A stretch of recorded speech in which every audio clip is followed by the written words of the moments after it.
Now, if you've been watching my weekly video updates, you basically know that we've been watching the tension build around three big fronts around resource control, trade leverage, and military posturing. And this week, I want to zero in on where things stand right now, using what we've been tracking, and also talk about why these things matter for you here at home and why they aren't just faraway distant things.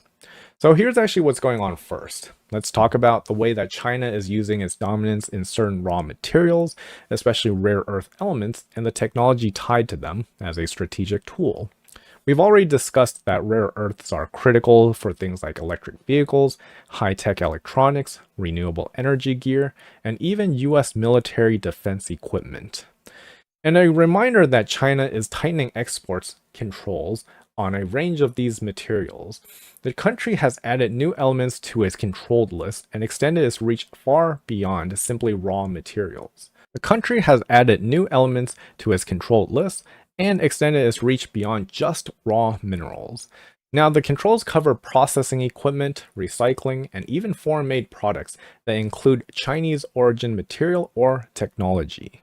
So, in plain English, if your company uses part of a Chinese sourced rare earth or a Chinese processing technology, then China says that you might actually need approval just to export it. Remember that the challenge with this for the US isn't because rare earths, despite its name or whatever, are rare or hard to get, but it's actually because China controls a significant portion of this. So we're talking about 70% mined by China and about 90% that is refined and processed by China. And these are very significant amounts.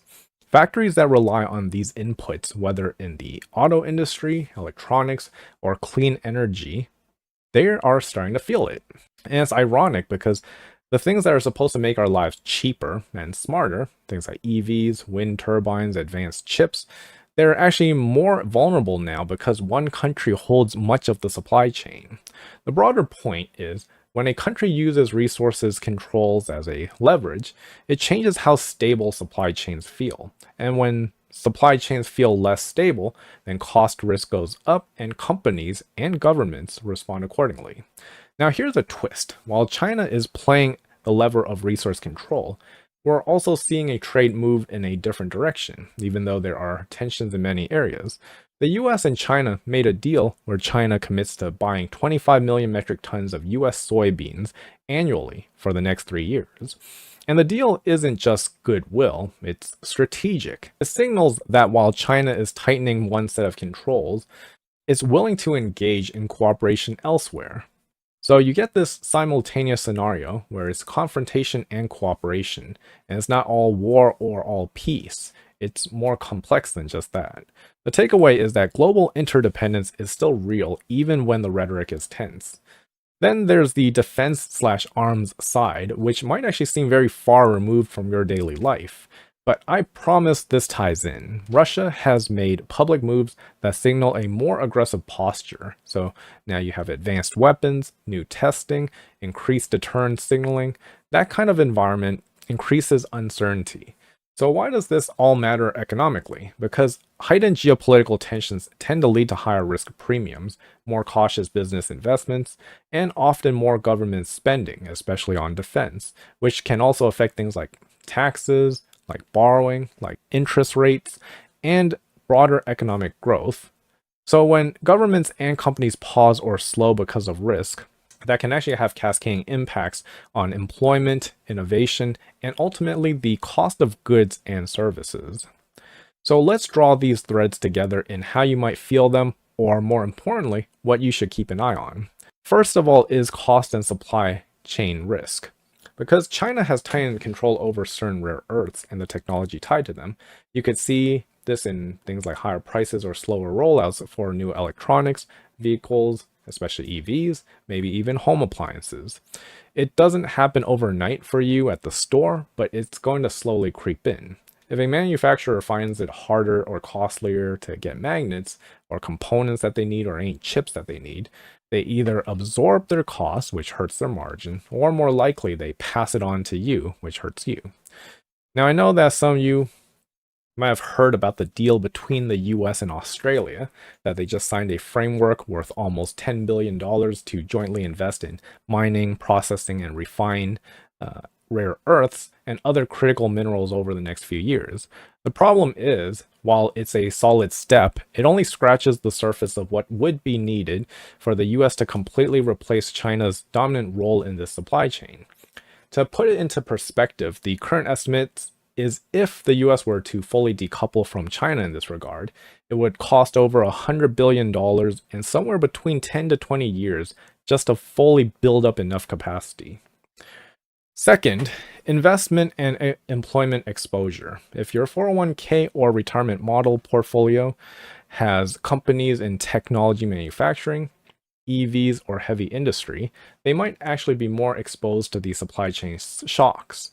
On the flip side, companies that produce alternative supply chains, rare earth processing, or that are part of the shift away from dependence on China, they actually might see some more opportunity, though those also come with some risk. If you work in manufacturing or technology, your employer's vulnerability to global supply issues is going to be worth thinking about. If factories slow or parts become harder to source, it can trickle down to layoffs, job security, or your hours. Third, agriculture implications. That soybean deal is a signal for US farmers and those in the agribusiness supply chain, so those that deal with equipment, transport, storage, and services.